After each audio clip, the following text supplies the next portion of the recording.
చిత్తూరు జిల్లా పొంగనూరు పట్టణంలోని డాక్టర్ బాబాసాహెబ్ అంబేద్కర్ విగ్రహం వద్ద శనివారం మధ్యాహ్నం దళిత సంఘాలు, ప్రభుత్వ ఆసుపత్రి డాక్టర్లు ప్రైవేట్ ఆసుపత్రుల నిర్వహణపై నిరసన వ్యక్తం చేశారు. ఈ సందర్భంగా వారు మాట్లాడుతూ ప్రభుత్వ ఆసుపత్రుల్లో డాక్టర్లుగా విధులు నిర్వహిస్తున్న కొందరు సొంతంగా ప్రైవేట్ ఆసుపత్రులు నిర్వహిస్తూ ప్రభుత్వ ఆసుపత్రి వైద్యశాలలో అందుబాటులో ఉండడం లేదన్నారు.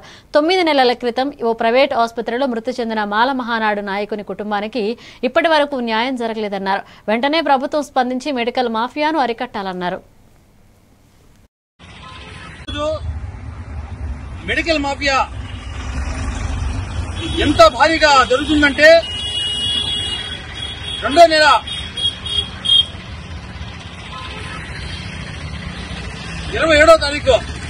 ఫిబ్రవరి 27వ తారీఖు నాగరాజు అనే మాల మహానాడు కార్యకర్త డాక్టర్ శివప్రసాద్ హాస్పిటల్లో ట్రీట్మెంట్ కలిపి 10 నిమిషాల్లో ప్రాణాలు కోల్పోవడం జరిగింది. వాళ్ళ నిర్లక్ష్యంతో ఆ రోజు ప్రాణాలు వినడం జరిగింది. ఆ రోజే పేపర్కు రావడము, డిఎంహెచ్ఓ గారికి కంప్లైంట్ ఇవ్వడం జరిగింది. ఇంతవరకు విచారణ జరగలేదు.